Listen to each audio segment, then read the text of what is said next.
the chronology, and this is why it seems so distressing. It was way back in July of 1996 that Arizona state officials first warned Firestone that there were 2 crashes due to tread separation.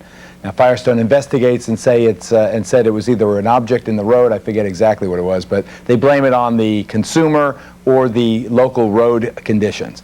Then 2 years later, you have the insurance company notifying the federal agency that indeed there is a pattern of these failures, and note again, that's over 2 years ago. All right, then you have these Venezuelan failures. And in the same way that we're angry at this Japanese company, there's an aspect of nationalism involved. The Venezuelans are very, very angry now at the United States and at Japan for allowing these the vehicles and these tires to be imported at great human cost in the country of Venezuela. These reports surfacing in October of '98.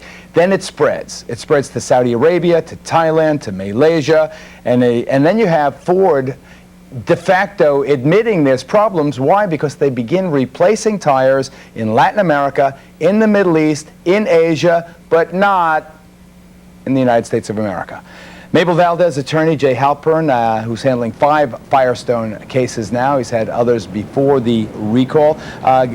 Catch up. Give us your take on what you think is going on here, Jay. Geraldo, it's actually a little bit worse than you've indicated, because Ford knew as early as 1989 that they had a stability problem with the vehicle, and they were recommending a tire pressure of 26 pounds on these tires when Firestone was recommending 30 pounds. They never told the consumers why they were recommending that lower tire pressure, and the reason was that that lower tire pressure helped with the stability of their vehicle that failed tests when the tire was fully inflated. Well, let me ask you a question on that, Jay.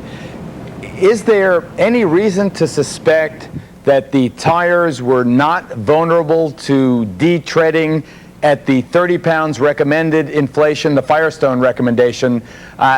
In a way, they became vulnerable at the 26-pound inflation, the Ford recommended inflation rate.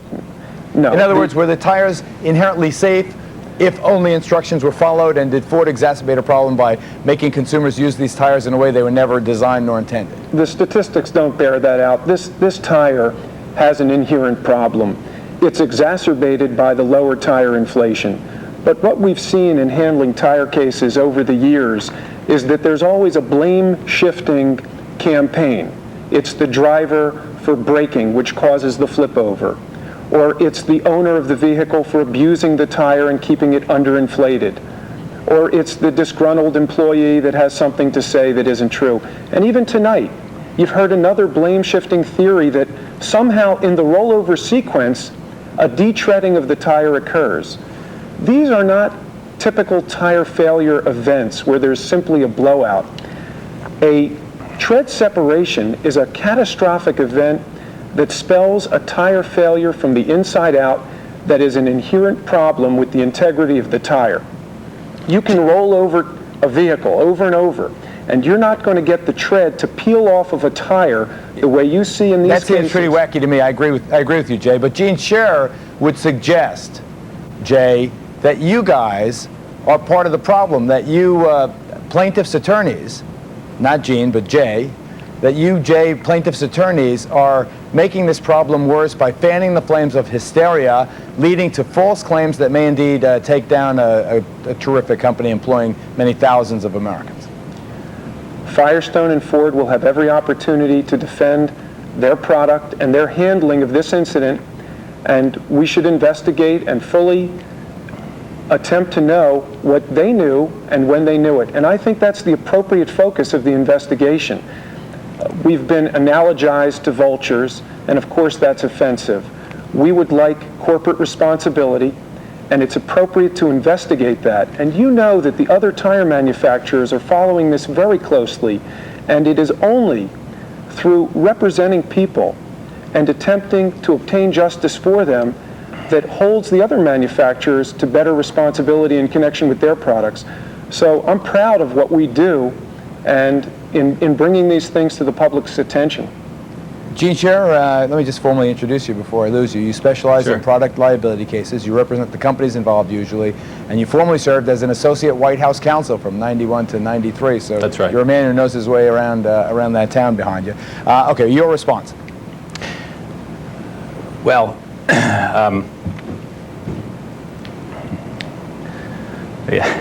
your final argument, Gene.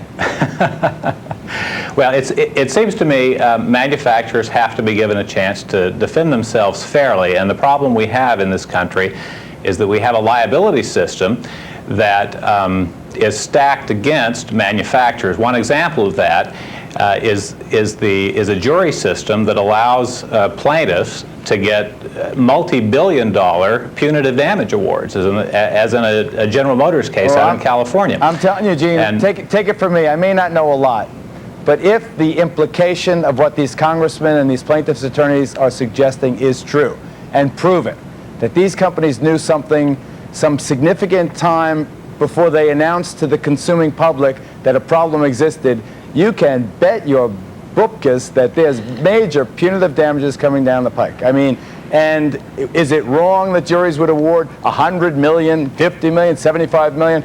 I don't know about that, but I'm telling you, it's going to be pretty messy.